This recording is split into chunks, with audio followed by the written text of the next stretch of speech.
तर आज आम्हाला जायचं होतं डी-मार्टला. सकाळी सकाळी आंघोळ वगैरे न करता आम्ही तिघेही निघालो डी-मार्टसाठी. रस्त्यात आम्हाला भूक लागलेली होती, कारण आम्ही नाश्ता वगैरे काहीच केला नाही होता, म्हणून आम्ही अण्णा इडली इथे नाश्ता करायसाठी थांबलो. सकाळी सकाळी साऊथ इंडियन ब्रेकफास्ट करण्याची मज्जाच वेगळी. इकडे पिल्लू त्याचं काहीतरी बडबड करत होता आणि आम्ही दोघं नाश्त्याची वाट बघत होतो. साऊथ इंडियन खायचं म्हटलं तर माझं तर नेहमीच ठरलेलं असते ते म्हणजे डोसा. लगेचच डोसा पण आमच्या समोर अवतरला. डोसा एवढा टेस्टी होता की आणखी 2-3 आयटम मागवायची इच्छा झाली.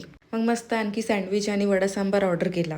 खाऊन पिऊन झाल्यावर डीमार्टला पोहोचलो आणि आधी पिल्लूच्या बसण्याची सोय लावली. आधी थोडा तो नाही नाही बोलला, पण नंतर तो कम्फर्टेबल झाला आणि त्याला खूप मजा यायला लागली.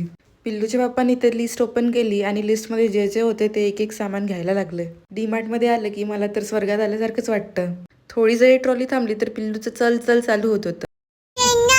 चल ना चल. आम्हाला एका ठिकाणी थांबायचंच नाही होतं. एक्स्ट्रा काही घ्यायचे नाही होते म्हणून शॉपिंग एका तासातच झाली आणि आम्ही दोघेही ऑटोत बसून घरी निघालो. पिल्लूचे पप्पा बाईकवर येणार होते, कारण आमच्याजवळ बॅग्स होत्या. तिकडनं आली, पिल्लूला झोपवलं आणि मी माझी कामं आवरायला घेतले. घरात काय आहे काय नाही हे न बघता किराणा आणायला जायचं आणि तीच गोष्ट आणखी आणायची, जी ऑलरेडी घरात असतेच. त्या गोष्टीवर रवीनी माझ्या 2-2 गोष्टी झाल्या आणि आम्ही दोघांनी किराणा भरायला चालू केलं. घरात असे सर्व डब्बे भरलेले असले की खूप चांगलं वाटतं. उन्हाळा चालू झालाय तर कूलरमध्ये पाणी भरायचं काम माझ्याच मागे असते.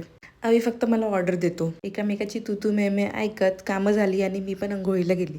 तेवढ्यात आमचं पिल्लू पण उठलं आणि पिल्लूला भूक लागली असून मी त्याला पराठा दिला, पण त्यांनी ते न खाता त्याचे तुकडे तुकडे केले. व्हिडिओ आवडला असेल तर please like, share, subscribe. Bye.